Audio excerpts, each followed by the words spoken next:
and the health of this planet that our lifestyle choices are committing. I have immense respect for the US politician Al Gore. His film, An Inconvenient Truth, brings to attention some of what I am trying to bring to your attention today. What I'm going to say is a very inconvenient truth, but important to understand, accept, and act on, if your future and the future of your children and this planet is important to you. Cuando escuché por primera vez la información que aquí os presento, no me la creí. Pero a pesar de que ponía en tela de juicio todo aquello en lo que creía, no podía hacer oídos sordos, ni poner en duda la opinión de científicos independientes que me mostraban el daño que le hacemos a nuestra salud y al planeta en que vivimos. Siento un enorme respeto por el político norteamericano Al Gore y su documental Una verdad incómoda, y verdaderamente lo que presento aquí es una verdad incómoda. So, where is the proof of food causing violence? Many independent doctors and scientists have spoken out for decades about the connection between modern food and violence. Hippocrates was a learned Greek scholar whose name is attached to the oath that doctors recite. That oath is, let food be your medicine and medicine be your food. Bear this statement in mind as we go through this speech and see what is allowed to pass as food by those who educate us and ultimately ourselves. Entonces, ¿dónde está la prueba de la relación entre la comida y la violencia? A lo largo de muchos años, un gran número de científicos y médicos independientes han hablado de la relación entre los alimentos modernos, especialmente la carne, y la violencia. El padre de la medicina, Hipócrates, dijo: que tu alimento sea tu medicina y que tu medicina sea tu alimento. Por favor, recordad bien esa frase hoy, porque en esta charla hablaré de forma crítica de ciertas sustancias que introducimos en nuestro cuerpo, ya sea voluntaria o involuntariamente, como alimento o medicina, debido a la educación que hemos recibido. Artificial food colours and violence. Human behaviour is so easily influenced by toxic chemicals that in the 1980s, a new scientific discipline called behavioural toxicology came into existence. A UK study whose aim was to determine whether artificial food colorings and preservatives in the diet of 3-year-old children influenced hyperactive behaviour found there is a general adverse effect of artificial food coloring and benzoic preservatives on the behaviour of 3-year-old children. A book on this subject was written by Dr. Benjamin Feingold entitled Why Your Child is Hyperactive. Feingold was an allergist at Casa Permanente in San Francisco who asserted that synthetic colours, flavourings and preservatives were a major cofactor in both childhood learning disorders and behaviour conduct disorders. He started national clearinghouses known as Feingold groups, and he is known for the Feingold diet in use by families worldwide. Colorantes alimentarios y violencia. Un estudio que se llevó a cabo en el Reino Unido probó que los colorantes alimentarios y los conservantes químicos tenían efectos adversos en niños y niñas de 3 años, provocándoles hiperactividad. Asimismo, el alergólogo Benjamin Feingold, en su libro ¿Por qué su hijo es hiperactivo?, afirmaba que los colores sintéticos, los saborizantes y conservantes influían en los trastornos de aprendizaje y de conducta de niños y niñas. E-numbers and violence. E-numbers, many of which cause serious health problems, for example hyperactivity, are used in everyday foods. Hyperactive children are often then given drugs such as Ritalin to calm them down. Ritalin has terrible side effects and withdrawal symptoms. Los números E y la violencia. Los números E, que se añaden a los alimentos que se consumen a diario, causan serios problemas de salud, como hiperactividad, que luego, además, es contrarrestada con medicamentos como el Ritalin, que tiene numerosos efectos secundarios e incluso provoca síndrome de abstinencia. Saccharin, aspartame and violence. They have been known to cause many behavioural disturbances in many studies conducted by independent scientists. These are found in most tablets, children's sweets, food sold for diabetics, and many sugar-free drinks sold as healthy foods. Sacarina, aspartame y violencia. Muchos estudios independientes han probado que estos productos alimentarios provocan numerosos trastornos de comportamiento y aún así se encuentran en productos tan comunes como pastillas para el dolor de cabeza, caramelos, comida para diabéticos y bebidas bajos en calorías, además de otros que supuestamente son beneficiosos para la salud, entre otros muchos. Monosodium glutamate and violence. This has been known to cause attention deficit disorder, ADD, headaches, depression, obesity, stomach problems, and neurological disorders. This is found in many snack foods. Glutamato monosódico y violencia. Esta sustancia provoca trastorno de déficit de atención, dolor de cabeza, depresión, obesidad, problemas estomacales y trastornos neurológicos, y aún así se encuentra en numerosos alimentos, especialmente en snacks tipo patatas, cortezas, este tipo de alimentos. Pesticides and violence. The use of pesticides has increased 33 times since 1942.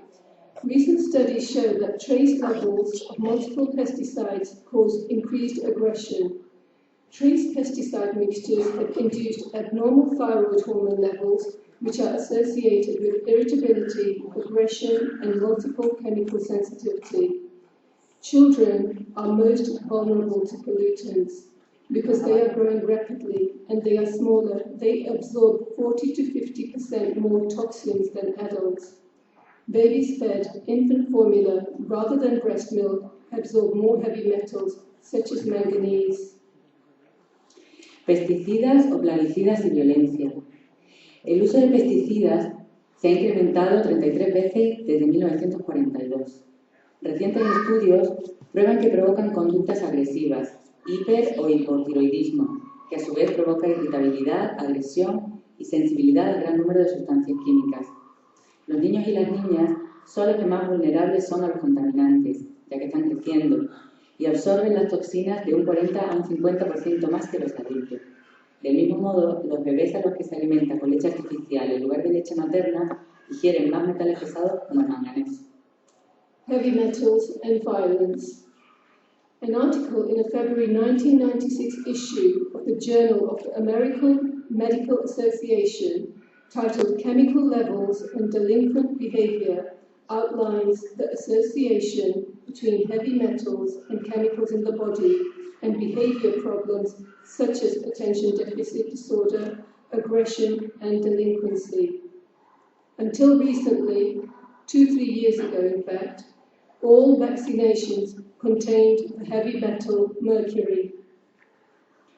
Metales pesados y violencia. En 1996 se publicó en el Boletín de la Asociación Médica Norteamericana un artículo titulado Niveles de sustancias químicas y delincuencia, en el que se relacionaban los niveles de sustancias químicas y metales pesados en el cuerpo con problemas de conductas tales como trastorno de déficit de atención, agresión y delincuencia. Por cierto que hasta hace muy poco tiempo todas las vacunas contenían mercurio. Cocktail of chemicals and violence. At least 7 studies have demonstrated that violent criminals have elevated levels of steroids, pesticides, antibiotics, and other toxic chemicals in their bodies compared with prisoners who are not violent. All these substances are used in factory farming that produces much of the meat consumed all over the world. Cóctel de sustancias químicas y violencia. Al menos 7 estudios han demostrado que los criminales violentos en las cárceles presentan en su cuerpo niveles elevados de asteroides, pesticidas, antibióticos y otras sustancias químicas tóxicas, comparados con otros presos que no muestran una conducta violenta. Todas estas sustancias se utilizan en las granjas industriales donde se produce la mayor parte de la carne que se consume en el mundo. Meat and violence.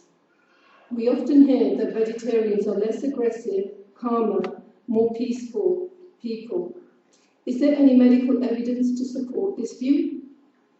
Well, Dr. Barnard, an American doctor, has done extensive research on modern diet, was asked the above question, And he answered as follows: yes. A study on male aging showed that men who had higher levels of sex hormone binding globulin, SHBG for short, in their blood were rated by their wives as less aggressive and less domineering. SHBG is a protein that binds to testosterone and reduces its activity, which is generally a good thing. A high-fiber diet, which is vegetarian, boosts SHBG. Doug Allen, Director of Food Services at the Victor Valley Medium Prison in the USA, echoed Dr. Barnard's comments about vegetarians on high-fiber diets being less violent. When there is a violent outbreak, 90% of the time it's on the non-vegetarian side of the facility. He went on to say there are rare occurrences of violence on the vegan side of the prison. Anglin detailed some of the health improvements of the vegan inmates. He described how diabetics were able to rid themselves of medications. A good number saw their skin conditions improved, many lost excess weight, and most felt more energetic.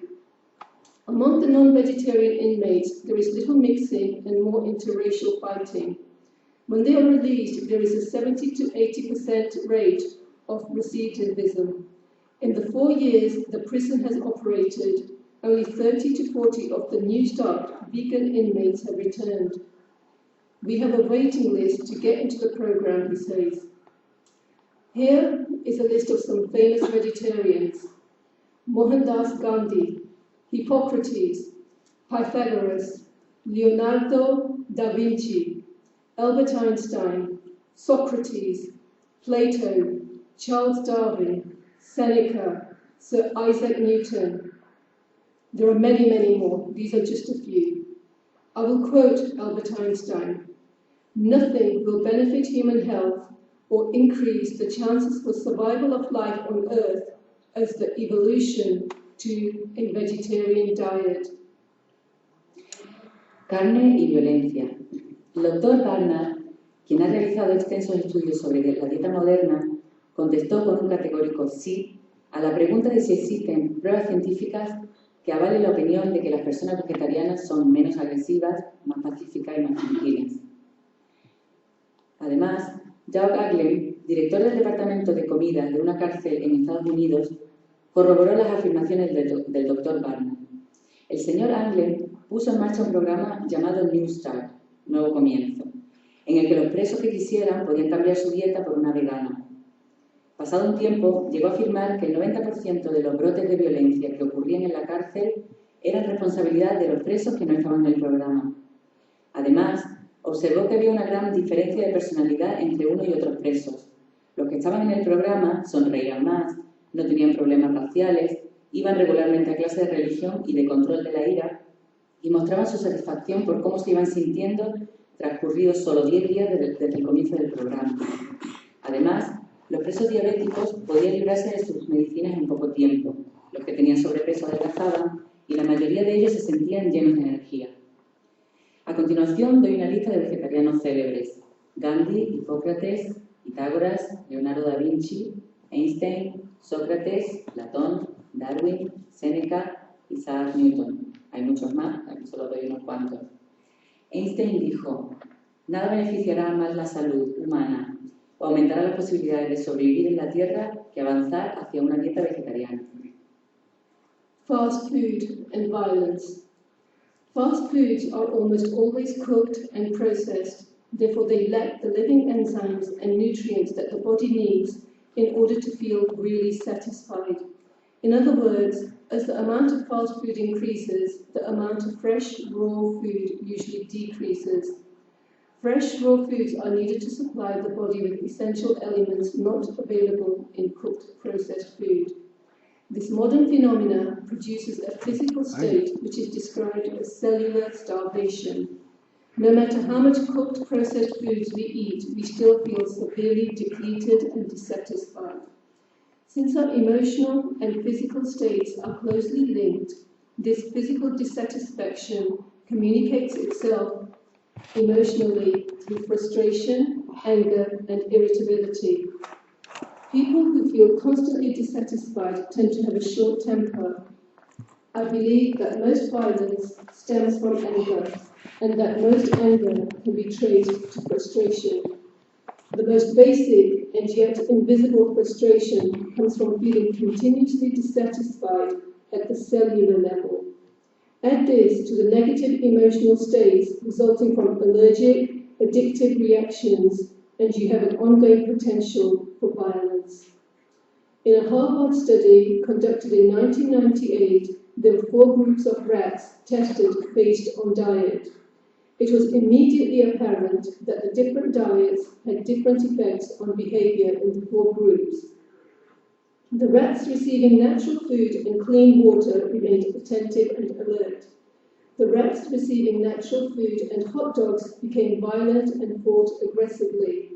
The 3rd group of rats, subsisting on products containing sugar-coated cereal and fruit punch, were nervous, hyperactive, and behaved aimlessly. The 4th group, subsisting on donuts and cola, were unable to function as a social unit. They were fearful and had trouble sleeping. Comida rápida y violencia. La comida rápida está siempre procesada y cocinada, por lo que carece de las enzimas y nutrientes que el cuerpo necesita para sentirse realmente satisfecho. Por eso, existe un moderno fenómeno llamado hambre celular, un estado en el que el cuerpo se siente siempre insatisfecho y vacío, aunque se llene de comida cocinada y procesada, lo que a su vez provoca frustración e irritabilidad, pues lo emocional y lo físico están estrechamente relacionados. En 1998 se realizó un estudio en Harvard con un grupo de ratas. Inmediatamente se hizo patente que la distinta alimentación que recibían las ratas condicionaba su comportamiento. Las que recibían alimentos naturales y agua limpia se mantenían alertas y atentas. Las que recibían alimentos naturales y perritos calientes se volvieron agresivas y luchaban entre ellas. Las que recibían cereales azucarados y ponche de frutas estaban nerviosas, hiperactivas y caminaban sin rumbo. El 4º grupo, que era alimentado con donuts y Coca-Cola, era incapaz de funcionar socialmente, estaban asustadas y tenían dificultades para dormir. Vaccination and violence. The most recent edition of the Diagnostic and Statistical Manual, published by the American Psychiatric Association, devotes 80 pages to disorders such as autism, dyslexia, hyperactivity, and violence. The sociopathic personality which has emerged on a mass scale in recent decades and which is responsible for a disproportionate amount of crime and social violence is linked to the childhood vaccination programs. The chronological account of events in the United States will help clarify the connection between vaccination and these various disabilities and behaviors. Vaccination programs were instituted in the late 30s, and the first handful of autistic babies were noted in the 1940s. When vaccination programs were expanded after the war, the number of autistic children increased greatly. As the children of the first vaccinated generation born in 1945 reached the age of 8 or 9 in the 1950s, it was found that they could not read. This problem has continued to worsen until today.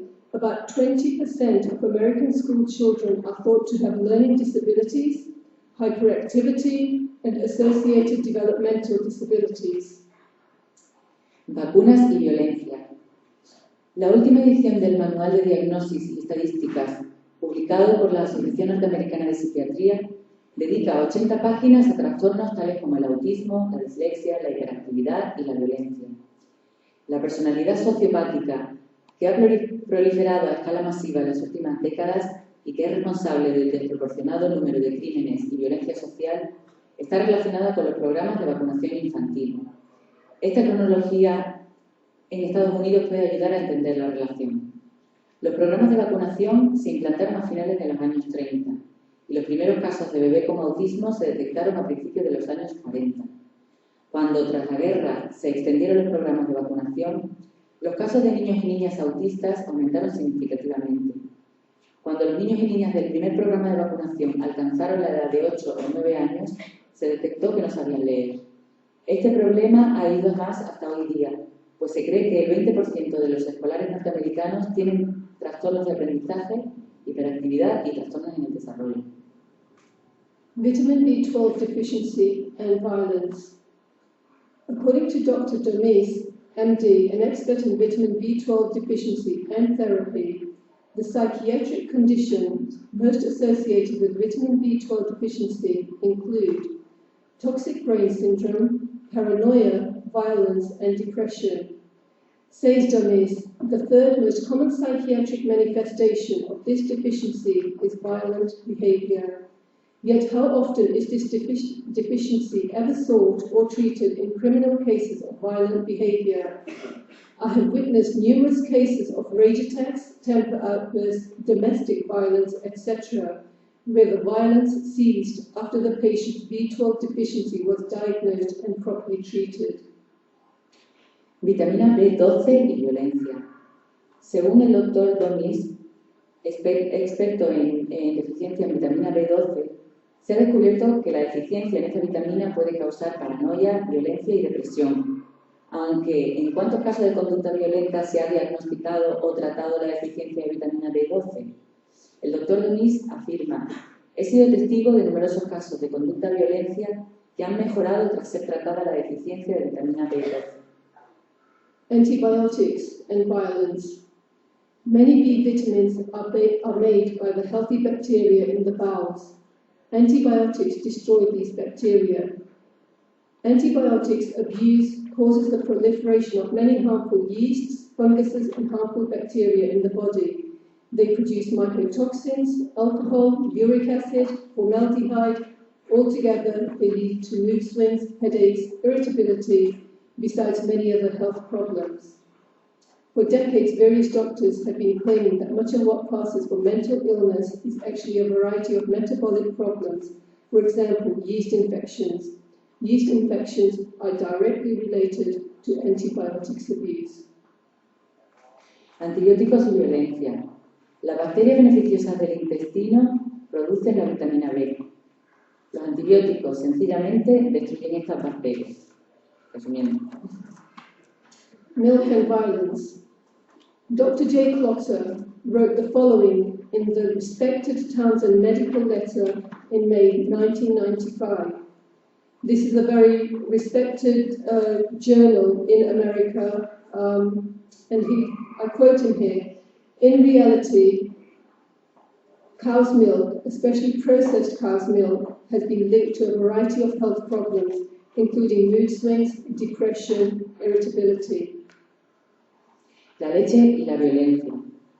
El Dr. Clotter escribió en el prestigioso boletín médico Townsend en 1995 lo siguiente: la leche de vaca, especialmente la industrial, se ha relacionado con una gran variedad de problemas de salud, que incluyen cambios de humor, depresión, irritabilidad, etc. From 1984 to 1994, the number of youths under 18 who were arrested for murder tripled.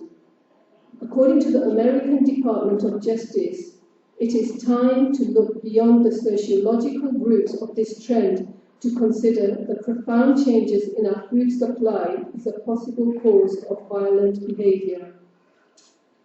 So, I am not surprised to share with you all that the richest food company in the USA, which is called Tyson Foods Inc., produces meat and dairy. There is not a single long-term study to show that the modern foods or lifestyle are safe for humanity or the planet. All the signs are flashing red. It is the inhumanity of a money and power-hungry system that has clouded our vision to think our modern civilization is based on science with integrity. There is little science and even lesser integrity. Según el Departamento de Justicia norteamericano, de 1984 a 1994 se triplicó el número de jóvenes arrestados por asesinato. A la vez, no me sorprende compartir con vosotros que la empresa alimentaria más rica de Estados Unidos sea Tyson, que produce carne y lácteos industriales. Además, no hay ni un solo estudio a largo plazo que pruebe que tanto el estilo de vida como la alimentación moderna sean sanas o seguras para la humanidad o para el planeta. Al contrario, las señales son de absoluta alarma. Nuestra visión ha sido enturbiada por este sistema inhumano sediento de poder y dinero, que nos ha hecho creer que nuestra moderna civilización está basada en la ciencia y en en la integridad. En realidad hay muy poca ciencia y menos integridad aún. So what is the solution? We need to rethink, re-educate and take responsibility ourselves as individuals. We cannot sit back and wait for others to take the lead. We have done that for too long already. We need to re-educate about our dependence on processed foods and animal products filled with toxic chemicals, antibiotics and steroids. We need to take responsibility for the monumental need for a cleaner environment urgently. Approximately 70% of the grain grown by countries such as America and Denmark are used to feed animals for the dairy and meat industry. This has had a devastating effect in America, and you have something called the Dust Bowl effect because the land there is basically becoming like desert. The over-farming of land used to produce the meat is currently costing us 1 inch approximately of topsoil to be lost every 16 years. In most of the world, there are only 6 inches of topsoil left. At this rate, much of America will be desert in 96 years' time. This dark situation is faced not only by the USA, but everywhere, where present diet, lifestyle practices exist. We need to introduce vegetarian preferences in our diet. We need to reassess how humanity should be doctored with respect to vaccinations, antibiotics, etc. We need to consider the effects of modern food and lifestyle on our spirit. We need to consider the effects of food and modern lifestyle on our mind and emotions. Food is the source of the body's chemistry, and what we ingest affects our consciousness, emotions, and expressional patterns besides our physical health. ¿Cuál puede ser la solución? Reeducarnos para no depender de los alimentos procesados y de productos animales que están llenos de productos químicos tóxicos, de antibióticos y de esteroides. Responsabilizarnos de la urgente necesidad de conseguir un medio ambiente más limpio. Introducir más elementos vegetarianos en nuestra dieta. Replantearnos los puntos de vista médicos con respecto a las vacunas y a los antibióticos. Tomar en consideración los efectos de la comida moderna y nuestro estilo de vida en nuestra alma y en nuestro espíritu, así como en nuestra mente y en nuestras emociones. You may be wondering, what makes me qualified to say all this? Well, 8 years ago, a great miracle happened to me when I stopped accepting this fatal miseducation as my truth, and no one, however rich or powerful, can deny me and all those who witnessed my experience of the knowledge that, when applied, got me vibrant health from being registered disabled through chronic rheumatoid arthritis for over 2 decades. An illness that began with a shot in the dark. It was the shot of a vaccination. I took responsibility for my health for the first time in my life at the age of 38, 8 years ago, and threw away modern junk out of my lifestyle, adopting a raw vegan lifestyle, and became pain-free, happier, calmer within a year. The miracle didn't end just at my well-being. My 2 elder children recovered from chronic asthma and my daughter of chronic eczema within 3 months of a raw food detoxing lifestyle. Since then, I have shared my experience through media, books, interviews, my website with thousands of people, many of whom have gone on to better health and lifestyles. My next sharing is in Amsterdam, where I will present my experience at a prestigious conference on functional foods. The delegates include the Director of Research and Development, Dr. Tatum Lyle, representatives from the biggest dairy industry company in Europe, Arla, and many more people from the food industry. Attendees will pay over €3,000 a head to hear my words. I have offered them to you here for free. Please think about them. They are offered with love, sincerity, and integrity. They are offered to inform you, not to tell you what to do or how to live. Bueno, os estaréis preguntando qué me capacita para afirmar lo que afirmo. Bueno, pues hace 8 años me ocurrió un milagro que hizo que dejara de aceptar la educación equivocada que había recibido como mi verdad. Y nadie, por muy rico o poderoso que sea, puede negarme esos conocimientos que adquirí y apliqué en mí misma y en mi familia. Yo sufrí artritis reumatoide durante dos décadas y por primera vez en mi vida me responsabilicé de mi propia salud y me deshice de toda la mierda de mi estilo de vida, adoptando una dieta crudívora vegana que me libró del dolor y me hizo más feliz y calmada en solo un año. Y no solo eso, mis 2 hijos se recuperaron de asma crónica y mi hija de eczema crónico en solo 3 meses tras cambiar su dieta.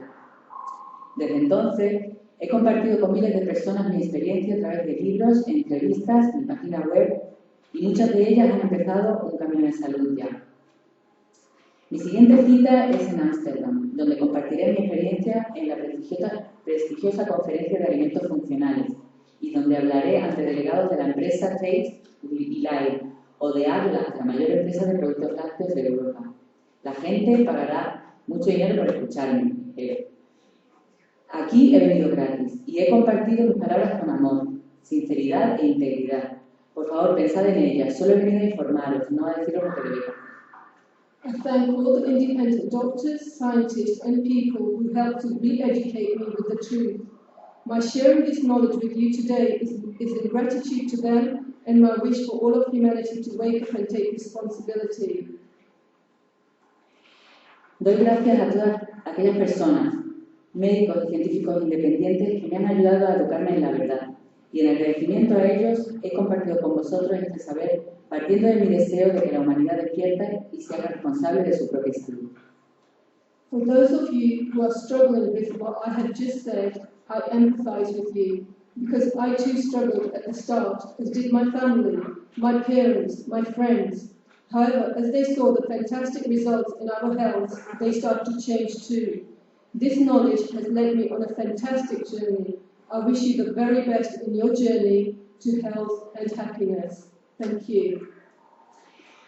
Para todos aquellos y aquellas que duden de lo que digo o sean escépticas, les diré que me identifico, porque yo también dudé, y también dudaron mi familia, mis padres, mis amigos, pero cuando vieron los fantásticos resultados, dejaron de dudar. Así que yo os deseo lo mejor en vuestras sendas de la salud y la felicidad. Muchas gracias.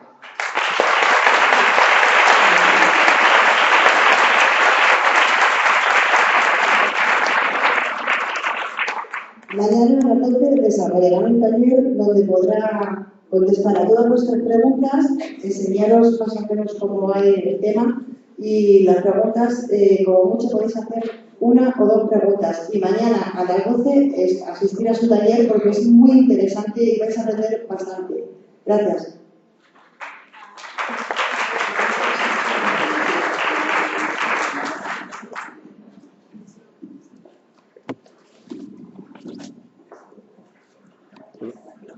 No. Gracias.